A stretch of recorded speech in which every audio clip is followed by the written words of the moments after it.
জেলা পর্যায়ে এই প্রথম সফলভাবে সম্পূর্ণ হল মেরুদণ্ডের জটিল অপারেশন। আর এই সফলতাকে ঘিরে রোগীকে সঙ্গে নিয়ে কেক কেটে উদযাপন করেন হাসপাতাল কর্তৃপক্ষ। সিরাজগঞ্জের রায়গঞ্জ উপজেলার চকনূর গ্রামের বাসিন্দা মেরাজুল ইসলাম গত ২ মার্চ গাছ কাটতে গিয়ে দুর্ঘটনায় তার মেরুদণ্ড ভেঙে যায়। এরপর থেকে তিনি স্বাভাবিকভাবে হাঁটতে পারছিলেন না। ঢাকায় চিকিৎসার জন্য গেলেও দীর্ঘ সিরিয়াল ও ব্যয়বহুল অপারেশনের কারণে ফিরে আসেন সিরাজগঞ্জেই। অবশেষে সিরাজগঞ্জের ২৫০ শয্যা জেনারেল হাসপাতালেই সম্পূর্ণ হয় জটিল এই অপারেশন। গাছ পরে পিঠের দাঁড়া ভেঙে গেছিল। স্যাররা পরীক্ষা নিরীক্ষা করার পরে বলছে যে পিঠের দাঁড়া ভেঙে গেছে। পরবর্তী স্যার বলছে অপারেশন করা লাগবে। পরে আমি অপারেশন না করে আমার পরিবার আমাকে ঢাকা নিয়ে গেছিল। পরে ওখানে অনেক টাকা চাওয়ার ফলে আবার আমি ব্যাক করে স্যারের কাছে আসি। স্যার এখানে আমাকে অপারেশন করে প্রায় ১.৫ লাখ টাকা আমার সেভ হয়েছে। আগে হাঁটতে পারি নাই, এখন হাঁটতে পারতেছি।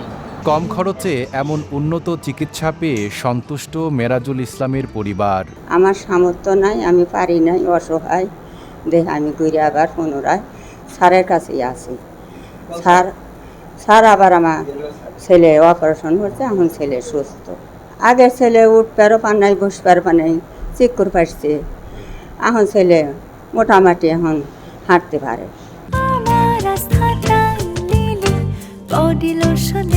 Lily body lotion. অর্থোপেডিক্স বিভাগের বিভাগীয় প্রধান ডাক্তার মোহাম্মদ দেলোয়ার হোসেনের নেতৃত্বে মাত্র ১ লাখ টাকার মধ্যেই সম্পূর্ণ হয় জটিল এই অপারেশন। তিনি জানান, পূর্ব অভিজ্ঞতা কাজে লাগিয়েই অপারেশন করার সিদ্ধান্ত নেন। রোগী আগে সম্পূর্ণরূপে বিছানায় শুয়ে থাকতো, দাঁড়াতে পারতো না, হাঁটতে পারতো না। আমরা গত ৭ই এপ্রিল তার এই মেরুদণ্ডের হাড্ডির অপারেশন করি। অপারেশন সফলভাবে সম্পন্ন হয়েছে। রোগীও মাশাআল্লাহ সুস্থ আছে। রোগী অপারেশনের ২ দিন পর থেকে হাঁটছে। রোগীও খুশি। আমরা রোগীর সুস্থতা কামনা করি। এদিকে সিরাজগঞ্জেও এখন থেকে এ ধরনের জটিল অপারেশন নিয়মিতভাবে চালু থাকবে বলে আশা প্রকাশ করেন হাসপাতালের সহকারী পরিচালক ডাক্তার শহীদুল্লাহ দেওয়ান। এই অপারেশনটি সিরাজগঞ্জের জন্য প্রথম একটি অপারেশন।